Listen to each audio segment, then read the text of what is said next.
Right. Welcome everybody. So tonight we're joined with James McCarthy. James is a full-time games development administrator at Cork GA, as well as current manager with Castlehaven Senior Footballers, having coached them to county final success in 2002 and 2013. Is that right, James? Are we right? No, you're each out. Oh, right. 12 and 3. 12 and 3, 2012 and 2003. So, and also James has been a selector and a coach with the Cork Minor Footballers the last few years, culminating, I suppose, in their success last year in the All-Ireland final. So, thanks, James. Thanks for joining us. Cheers. So what we're going to discuss tonight, we're just going to focus on the warm-up and I suppose the time around the warm-up and how we can utilise that best to get the most benefit out of the warm-up. So we'll be discussing a couple of things, and a lot of it interlinks with each other. So we might double up, but we'll just reinforce a few of the points, I suppose, from James. But what individual players can do themselves before the warm-up. So that'll be the 10 minutes or the 15 minutes before the coach actually starts. What should a player be doing himself individually or collectively as a subsection of the team? What should the content consist of? So throughout the year and throughout the session, what should they be actually focusing on? The introduction to game-related actions and how you can do that in the warm-up to make them more match aware, I suppose. Utilising the time in the warm-up to develop gameplay, games to play and variations of these, what you can do in the warm-up. Maximising the full area available and the time management, how to get full value out of the time that you actually have with the group. So I'll put it over to you, James. We'll start off the 10 minutes before the coach starts. That's like what are the 10-15 minutes? What should we be doing in this situation? Well, I suppose if you pass any pitch in Ireland, sometimes you will see the coach put out the cones and maybe a goalie, and if he's unlucky, a cornerback kicking out the ball to 20 players outside the middle of the field. And they're waiting to kick the ball over the bar. They might have one or two kicks. They're standing around, they're talking, they're on about the local soccer match or the match the night before, but they're not utilising their time. So I suppose this tonight we're talking about utilising our time properly. So if two lads are turning up for training a quarter of an hour beforehand and they're tugged off and everything, give them a ball between one ball each. So every player should have a ball. And they do a run over and back the field just to warm up the muscles, and off they go soloing on their weak leg. Use the time to work on their weak side. A bit on their strong. Just soloing, hopping, basic stuff. And then they could go into the kicking. But again, think about a match. If a player kicks a ball to a fella, it'll be very rarely kick it back to the same fella standing in the same spot. So have them moving around and turning, hopping and soloing, turning, twisting, passing the ball to each other, but they're moving, not sprinting, not at high intensity. We're practicing all those moves. Usually I put the players into groups of 3, so you'd have the full back line together, the half back line together, if they were there in time, if they were coming. If not, nearest player to them, so a midfielder and a centre back and a wing back might be working together. And they're working out moves, sideline balls, practicing all that, goalies kicking out the ball to the midfielder. So you have 15 minutes there every night before training. If a fella's only there for 5 minutes, it's the same principle, but to use your time properly.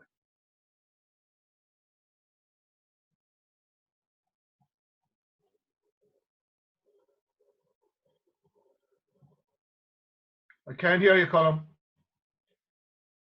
Sorry, James. Would it be coach led at the start? And obviously, like as I said, you'd obviously at the start of the year when you're giving your plans for the year, when you're having your team, meeting with the team and you're outlining your plans, that you might highlight this, and it might be a bit player led or coach led at the start. But would the hope be that would it transition to player led as the season goes on? 100%. And again, I appreciate we're talking about different age groups, and if we talk a 14-year-old lad up to a senior boy here, but the principle would be the same. It'd be coach led early on, trying to explain, trying to give them a visual of what you're looking for. But the one thing here, you're trying to get the players to think for themselves. Couple of things: communicating with the backs, that they're talking to each other. You must realise that if you're involved with a junior team or a senior team here, your cornerback could be 18 years of age, your fullback could be 38 years of age. they have no relationship off the pitch. So it's to utilise that time to build a bond on the field. If you're just running drills and they are not communicating, then your time is wasted in a way. Like, so they need to get to know each other, know how each other thinks, and get a bit of confidence into the younger lads as well.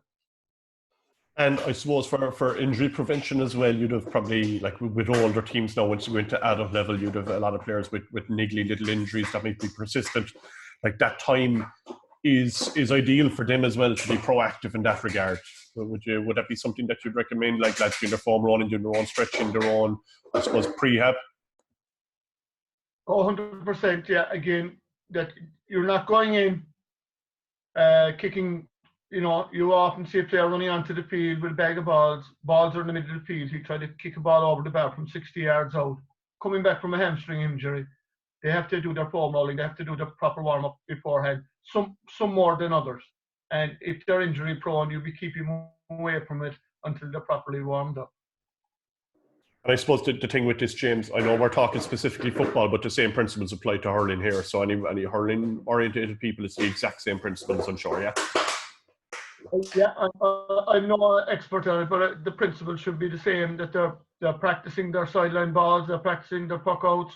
I'm sure you see the Cork inter-county goalies, they're a half an hour before maybe the rest of the team practicing their puck outs just to get their time, utilising their time. Same with all, the principles will be the same. The goalposts are the same, the size of the pitch is the same, it's just utilising the size and everything.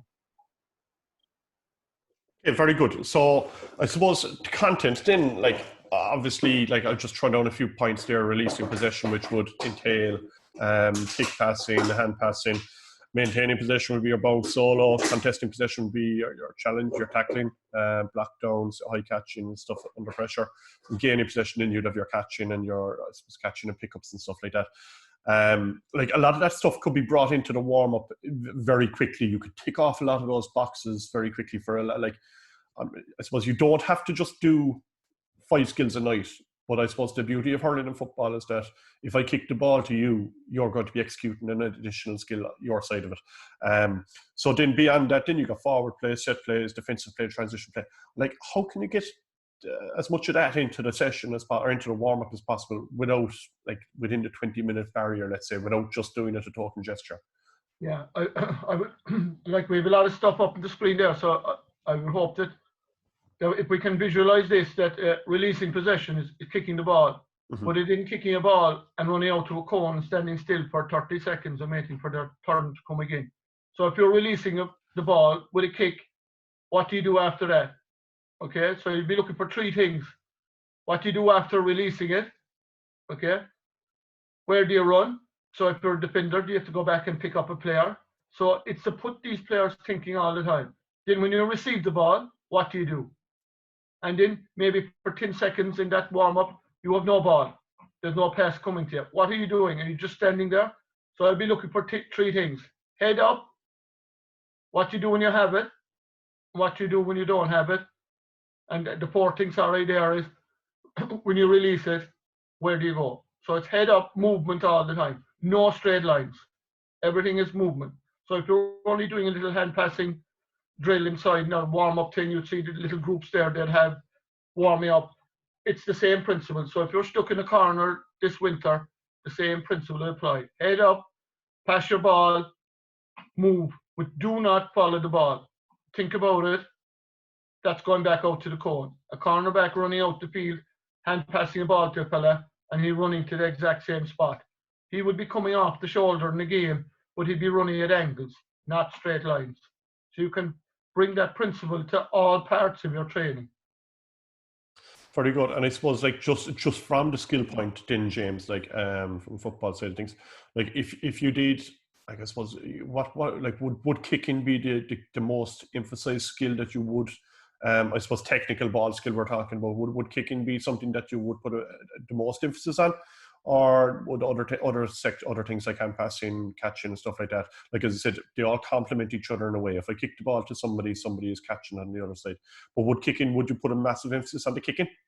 You would, yes. And I suppose a lot of us are weak at it, and maybe in our county, we would have a bit of a phobia and that we're not good enough at our kicking. But you can start that at an adult level. So that should be a club plan coming up. So if you're involved with under 14s, you'll be hoping the 16s and minors and they'll be all doing it up along. But it isn't kicking the ball to a standing player. That player is moving, ball is moving. So the ideal pass would be the ball is hopping in front of him or straight into the chest. One hop. So again, the kicking one I does with players 1-on-1 is when they receive the ball, they have to turn on their opposite leg and hook kick the ball into space, not just stand there and kick it straight back. That never happens in a game. So when you get a ball in a match, you're going to be tackled. So you'll have to turn, twist, make up your mind where to go, when to kick, who to kick to. Use that in your warm-up and your pre-warm-up before you even start your 10 minutes before training starts. Very good. And I suppose, look, the most enjoyable type of kick of the whole lot is the kick for a score. Would you put a small bit of would there be that a focus? Like, I suppose the forwards, they'd obviously get ample opportunity within the warm-up to do a bit of shooting, I presume, would they? Yes, and again, in your pre-warm-up, I would have that in again. Your inside forwards would be in trees, running a triangle, and the famous loop that there'd be maybe a player soling towards the goal, hand passes the ball or foot passes the ball to the full forward, and the corner forward comes in the loop and taps it over the bar. Very simple, but players have to get used to that, and where players make their runs, there's a lot of habits in players. They always make their run on their strong side. And if everyone run on their strong side, they all end up on the right side. Well, to be the left side if you're facing out the field. So we'd be always turning on our right. So if we all run to that side, we find it very hard to score. So you do this over and over and over again. And we've done that with the minors last year. And it worked at the end of the day. You could see some of the moves paying off. Players holding their ground, running off the ball at different angles, which they wouldn't do maybe with their club, nothing wrong with the club, but they'd be getting maybe 70% of the ball, they'd be coming to the forwards with their club. With their county, they might be lucky to get 10 balls in the whole game. Okay, very good. On the next slide there, we'll just move it on. So I suppose introduction to game-related action. So this, like, I suppose this interlinks into the next one is small, but next slide as well. But like just on this again, we were just discussing it the other day when we were drawing up this, and we did short kickouts and long kickouts, the sidelines, long frees, short frees, 45s, throw-ins. Like they're all kind of the set plays that happen in matches, and like I suppose it's not possible to do all of them in a one night, or to do all of them in the warm up and to do all of them in one training session.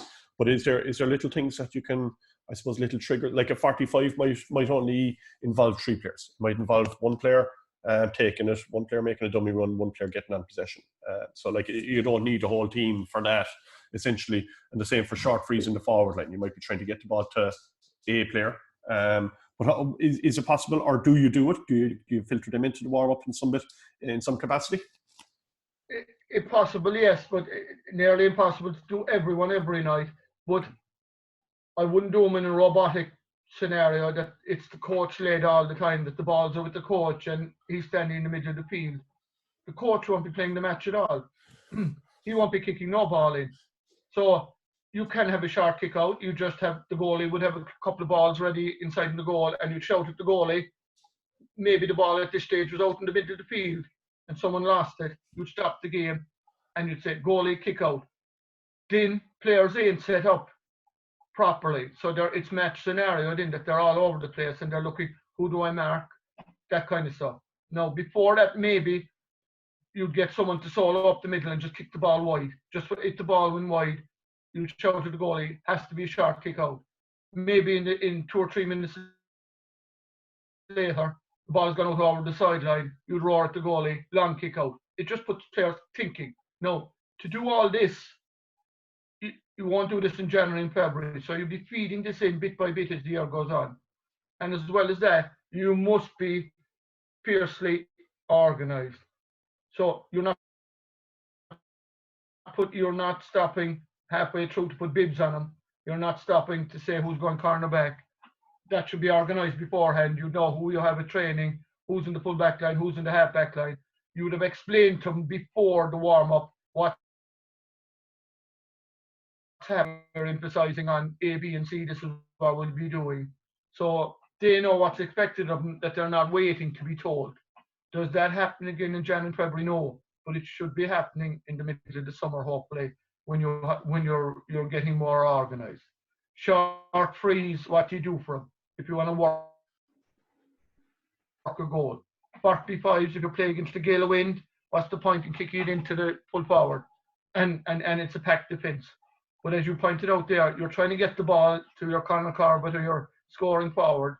But to do that, every player in the field should know what they should be doing. Even to the point of, if it breaks down, who's covering the centre in case they go up the middle afterwards and score a goal.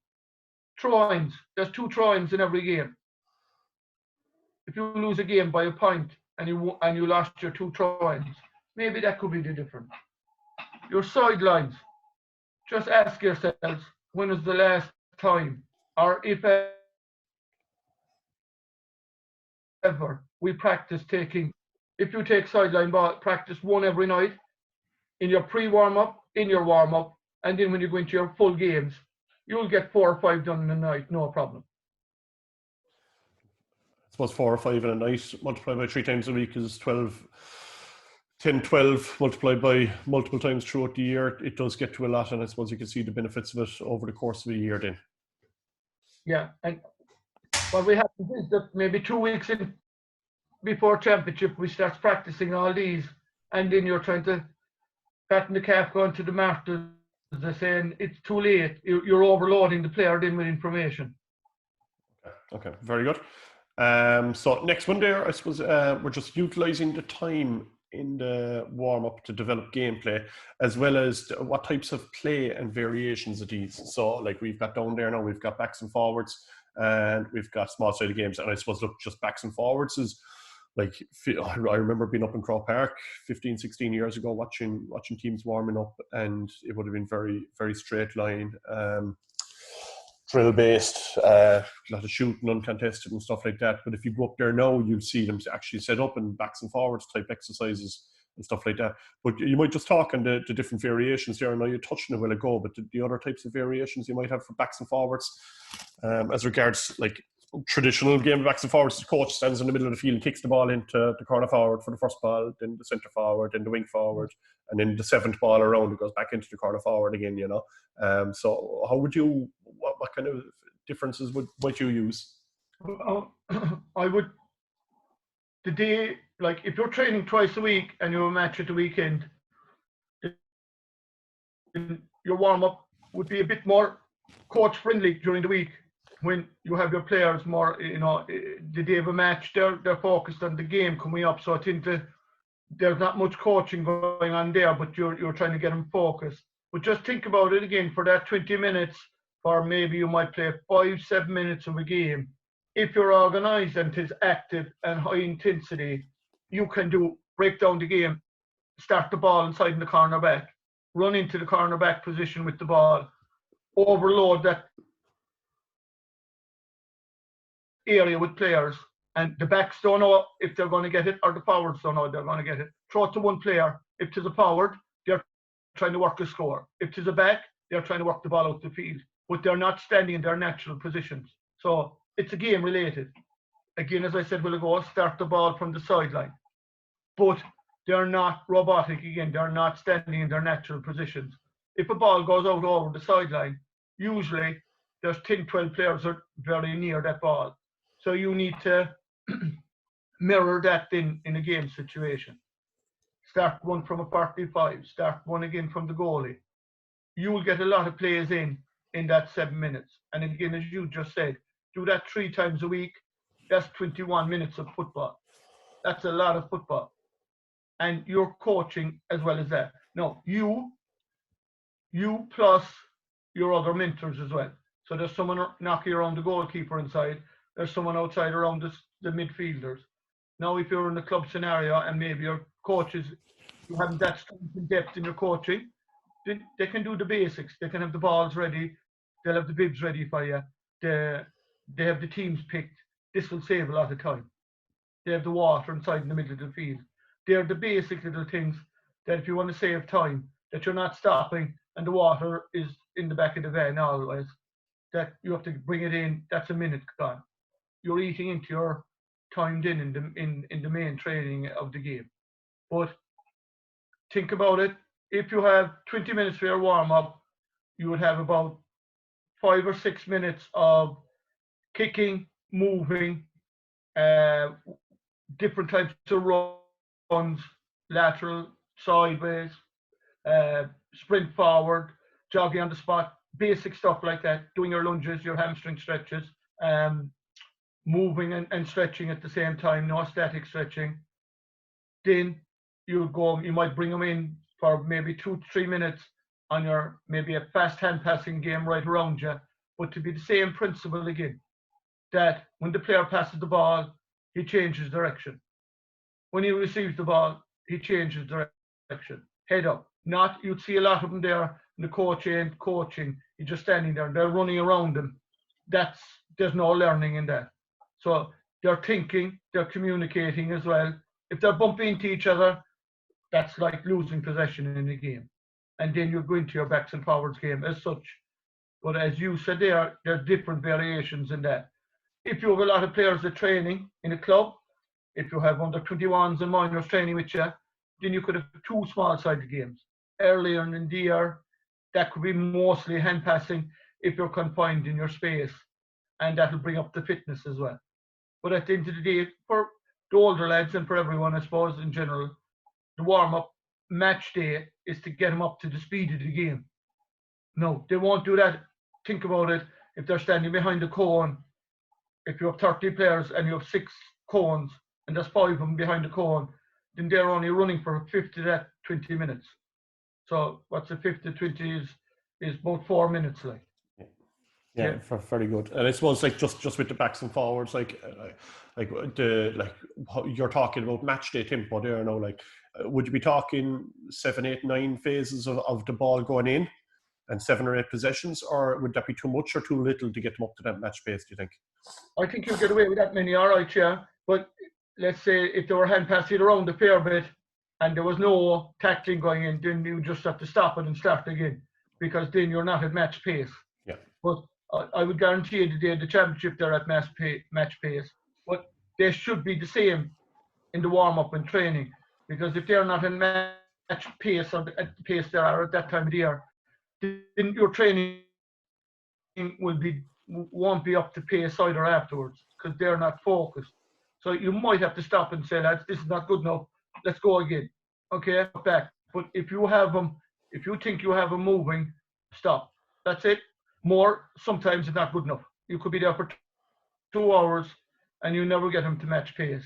So you might have to stop for a second and say, lads, let's focus here and go. You won't have that time today at the championship, but there will be more focus. Okay, so I suppose you're using the coaching eye to judge it as well. You know, as I said, like as I said, sometimes it might take 5 minutes, other times it could take 10 minutes to get up to pace. But judging that, I suppose, best case scenario. And just on other types of games in James that you could do in warm up, because like as I said, anyone who goes to Park Grieve or Sipa Stadium or wherever, Crow Park, to watch teams warming up, like you'd see a lot of, I suppose, you know, a common one now would be the sort of 6-on-6 in a probably 20-meter square possession game. Like, is there any other types of games that you do, or you could see benefit? Like, or what's the benefit of that? Why do they do that? Like hand passing, strict hand passing only for 4 minutes of the game. What's the purpose of it? Like, well, I suppose the idea behind that you're getting everything outside of kicking. You're getting contact, high intensity. You're getting your heart rate up. You're getting decision making. You're out of breath, so you're all up in here in the second wind. So hopefully your second wind would come at the start of the game. Then that'd be the idea behind that, I would say. For a training purpose, you do a lot of that maybe at the start of the year because of the conditions of the pitches. But I would like to see them making more decisions in more open spaces. But there's nothing wrong with that, but not for the whole year. If they're doing that for the whole year, it's very robotic. There's not much learning in that. But you could bring decision making into that a bit more then by saying when you pass the ball, you have to run out around the cone, you have to make space, you have to run the ball through the goal instead of kicking it.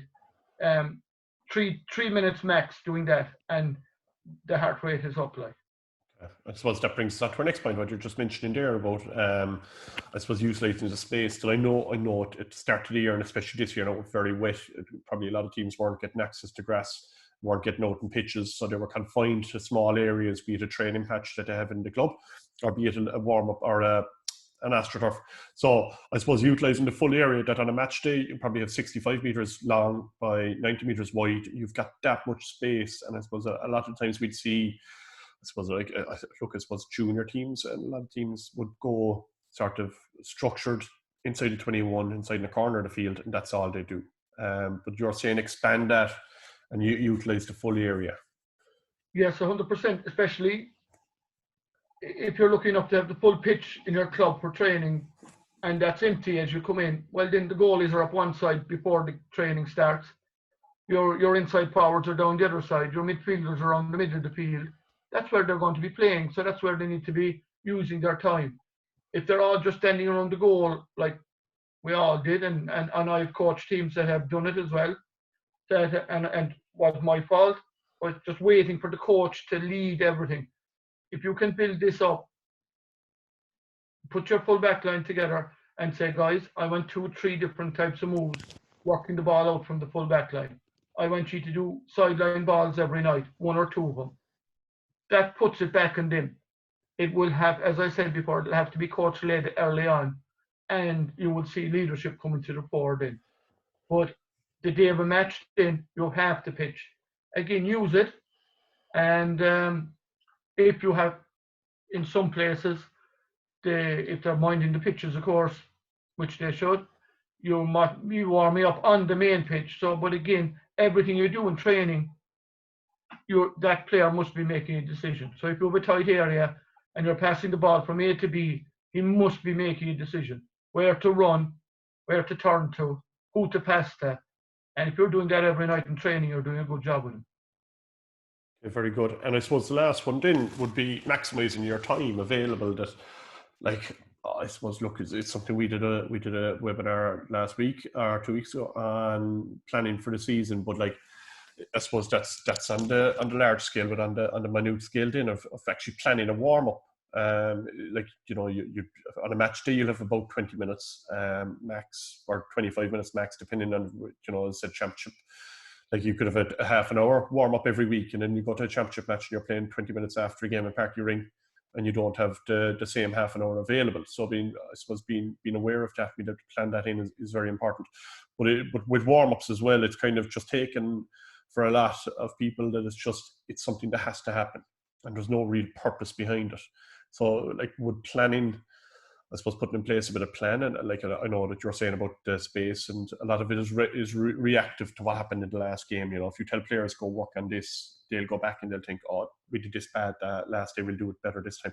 But from a coach's perspective, then, like, as I said, 10 minutes before the warm up, be it that 10 minutes they're foam rolling, or the 10 minutes they're doing their own exercise, and then out on the pitch for the 20 minutes. How important is that it's actually planned, and there's actual, I suppose, there's an end goal. This is what we're getting out of the warm-up. We're not doing the warm-up just to get warmed up and get the body up to match tempo. We're doing it because we want to focus on A, B, and C. Is that something that's important? 100%, yeah. Like, we have a lot of stuff put up there now tonight, and if you try to put that into 20 minutes, it might take you 2 hours. Because, number one, if you're not organised, organised is, you could be organised yourself, but you haven't taught your coaches or your mentors or selectors with you what you're trying to get out of it.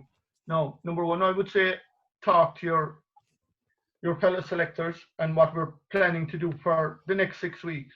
So that they're not coming in the gate at 8 o'clock and they expect you to have everything done. And maybe that's your own fault as well. So be before the players every night. And players have an awful habit. They love the dressing room for the banter. So, and maybe the physio table. Get them off that fairly fast. Get them out on the pitch. Use your time. Now, to use that, the simple things. That you have your teams picked. You know who's training. You know who's doing the backs and forwards if that's your game. You know who's in every team. If you have no goalie tonight, then you'll have to improvise. You'll have to put an outfield player, or maybe change your game that there is no kickouts. We'll just have a selector standing in goal. Something like that. But if you have those things done, your water bottles full, the footballs are out, the very basic things. You might say that, oh yeah, you were at Cork Minors last year, that's easy, but they're just the basic things that should be right in every club. And if you have them right, you're saving a pile of time. In a lot of cases, including myself, we do maybe a part of the warm-up and then we give a 3-minute spiff to the players.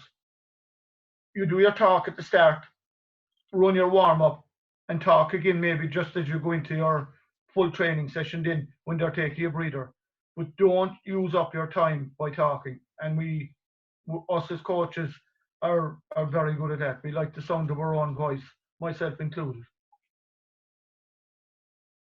It was actually something that Paul Kinnerk mentioned to us in a recent workshop that over 50% of a training session is spent down. And what I mean by that is that it's either coaches talking, or players are getting water, or players are transitioning from one area to the next. So if you're talking, you've got an hour and 15 minutes or an hour, 20 minutes of a session planned, and you're only getting 40 minutes of actual training, it's very important that you can get more out of that. So I suppose being conscious of that yourself, and I suppose a bit of somebody to monitor you and the time you spend like that. As I said, it could be a very good exercise for everybody to just, as I said, get out stopwatch every time you stop that the players aren't active doing something, stop the clock and see what it adds up to over the course of the session. But it can be a good exercise for every coach. And I suppose the other thing what you're saying there, James, is utilize your backroom team. That it's not just you isolated on your own as the coach, that there's the selectors. Get them involved, give them roles. I suppose if there's someone more that would have played fullback for the club 20 years ago, there's a specific role for them. Would that be right? 100%, yeah. They mightn't be confident enough in taking a training session, but that's your role. But if he was the best fullback in the club for the last 20 years, then guaranteed he has some few words of wisdom to give to that fullback or the young cornerback coming in. So in your warm-up and your pre-warm-up, that he's rambling around with the cornerbacks below on the full-back line, and he's telling him, look, I see you playing the last game there, you were standing at the wrong side of the full forward, or you're playing so-and-so next week. I marked him there for a few years. Look, this is the way he wants to play. Then you're passing on that information. But you can't stop 30 players from training just to give one fella the platform to talk to one player. That time should be used pre-warm-up and during warm-up, and maybe when you're warming down again.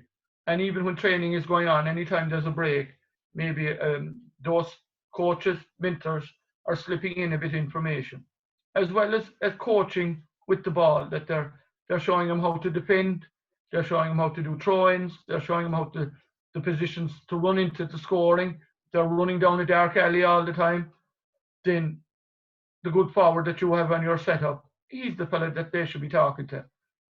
And not the coach. He hasn't time for that all the time. Very good. I suppose that's it, James, from I suppose the presentation point of view. And questions, like we did a few questions in there. Like one would be, how much emphasis would you put on the non-dominant side? So obviously we'd love that they're equal, that they're going to spend 50% on their left, 50% on their right. But I suppose it's not realistic. It's not what actually happens. So how could you integrate that into the warm-up? I suppose putting an emphasis on the non-dominant side. Well, on the club side of things, if every young fellow went on his non-dominant leg every night in the pre-warm-up for 5 minutes for 4 or 5 years, that would add up to a fair bit. But again, soling in a straight line, I'd have him turning. If he solos on his left, he'd turn back on his left, and he might be kicking with his right. You see a lot of work being done there now with 2 footballs. Make sure that every player has 1 football going onto the field, especially at a young age. And we had it last year as well with the minors, and I would be the same with Castlehaven this year, that every player would have 1 ball going onto the field. And they're using that time. And yes, the weak leg, of course. Yes, taking a shot and goal with the weak leg. And that would come in again on your threes, that you'll be pushing yourself, working with the threes, 3 players together, that you'll be working on your weak side and making runs on your weak side. So that maybe that one time then in a match, and it did happen in the All-Ireland final, thanks be to God, that the player went down the weak side, passed it with his weak hand, or non-dominant hand, as I should be saying. Yeah. and created a goal. Now, that didn't happen overnight. That was great credit to their club coaches, school coaches, and the players themselves. But they have to be very disciplined to be doing that, because we all love kicking the ball over the bar. We all love doing the Ronaldo kick in training and all this kind of stuff. But if we're very disciplined and working on what we need to be working on, then utilize our time. And as coaches, we should be pulling them on that.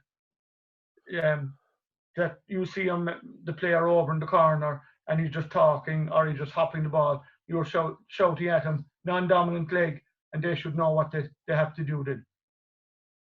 Okay, very good. Another one in is regarding a girls team that the coach, in fairness, very proactive, wants them kicking the ball for the whole session. But he says that during the warm-up, a few of them are saying that they're getting sore hamstrings. What would you encourage just for that, to be proactive in that regard? Yeah, I wouldn't be, I'd say, as an expert in that, but again, it would be a pre-warm-up again, I'd say, and your foam rolling and your stretching, and I would say talk to an S&C coach, but not to, I would emphasize this, that no player goes in kicking the ball straight, especially long kicks, that they're warming up the muscles properly before they do anything. And again, that's getting out of old habits. We love kicking the ball over the bar from long distances.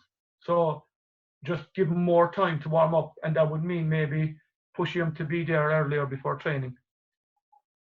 Yeah, I suppose that is the incentive. It would be to, once you get a football or a sliotar or whatever it is, you want to have a shot, like. So I suppose it's just getting them into the habit that even if they're, be it doing a simple thing of just running over and back to pitch one solo in, just to get the muscles somewhat warmed up, and short kicking first, to be at 10, 15, 20 yards, and then moving on to the next level. Next question in there, James, is regards the, sorry, 1 second, I've just lost it there now. Just to warm up, how much, oh yeah, it's just on the intensity of the warm up. How intense should you go before a match? So how long should you be at match tempo? So realistically, what you'd have around 20 minutes is the given time. So again, if the day of a match, you should be, we call it practice, but don't change the warm up the week of the championship. We have and I've done this again, I'll be a part of this, that we need the fancy warm up for the championship because the crowd will be there. And we never done it before. So you're confusing the players the day of the game. That'd be something we haven't touched on there. So the warm up you're doing the day of the championship is the warm up you've been doing with the last 3 or 4 weeks. Well, at least a part of it beforehand in it. On the intensity, they can't be going intense for the 20 minutes. They'll be well flat going to their game. Don't copy inter-county stuff on what they're doing in their runs. They are fitter than your maybe junior player. No disrespect to the junior player like myself, but don't do that type of stuff with them. But you're building them up, and maybe in the hand, you do about 7 minutes of the kicking and the moving and the stretching, drink of water, a couple of minutes of quick hand passing to get the heart rate up, into a shooting drill for a couple of minutes. And again, if you can get them, instead of running to cones, if you can get them in their trees and you're ending up with a score, and maybe one of the backs coming out putting in a tackle on the forward when he's shooting, you're into a game scenario there already. And you'd finish up with 5 to 7 minutes of a, as we call it, a backs and forwards game, but that would depend on the type of game you're playing. But they're at match speed then, quick stretch down, and they should be ready to go. And they shouldn't be at the same pace all the way through. They can't be at high intensity pace all the way through, and they can't be at 50% pace all the way through. So it's building it up from 0 to match tempo over the course of the 20 minutes. And I suppose just something, like I said, if you're going out, you're playing a team that are, let's say, play a sweeper. When you're doing that game, the backs and forwards, that would be something where you'd integrate a sweeper into that. Would that be something you'd do? Or if they were very defensive, where they played 12, 13 men behind the ball, is that something you try to replicate in that game then? Well, especially at adult football, I suppose, you know the teams you're playing and the type of football they play, and if there's a lot of defensive setups now at the moment, but one would be the basic sweeper. Then for the weeks beforehand, you should be training and you should be doing your backs and forwards with the sweeper in place. And where is he? More than likely, he should be he'd be standing in front of your good forward. If they're going to play a sweeper, he ain't going to be standing out on the sideline. He'd be trying to cover your best forward. So that best forward that you have, and most clubs have one, that sweeper should be, it's 2 against 1, and that forward is getting used of that attention coming into the championship game. There's loads of other stuff. Don't overcomplicate it. Don't overcomplicate thinking about the opposition too much, but the basics you should have touched on. Very good. And I suppose the last question we have here, just on the Gaelic 15 warm-up and how beneficial it is, I suppose just from my own point of view, it is like it's research proven. But I suppose where people would find difficulties with it would be that if you look at the website, it's straight line stuff. It's 15 minutes of slow. It gradually improves or increases pace and stuff. But if you're doing that for your warm-up, you don't get much of a chance to use the ball. So what my own thoughts would be, integrate it. Move it around to suit that you might be able to do your stretching or your dynamic movements whilst hand passing the ball. So after you hand pass the ball away to somebody, you can do your 2 or 3 lunges.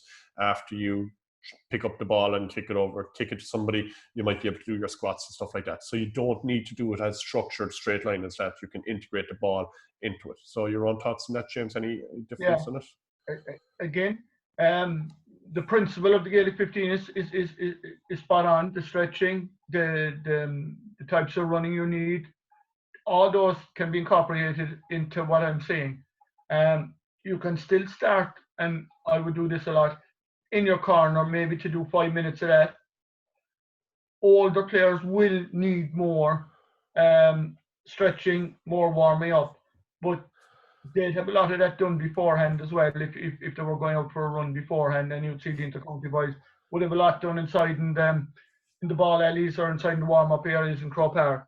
But for the local underage players, I would have them moving as much as possible, incorporating the Gaelic 15 stretches, the lunges, the hamstrings, the grinds, the basic 5 or 6 stretches you need. But if you're cut for space during the winter, you can do that Gaelic 15, but incorporate the ball as much as possible and just to put the players thinking. So it could be a 3-man move coming out from your small area, but that basically they have to think. Very good. Right, James, we're going to leave it at that. James' email address is there and Twitter handle. I think I've that right, James at GDA Mac. Yeah. Yeah, so if anyone wants to contact him or ask him a few questions, he'd be happy to help. Other than that, just want to say thanks very much for taking the time to join us today. And we'll what I'll do is I'll put this up on YouTube and we'll hopefully get a podcast out of it as well. So if anyone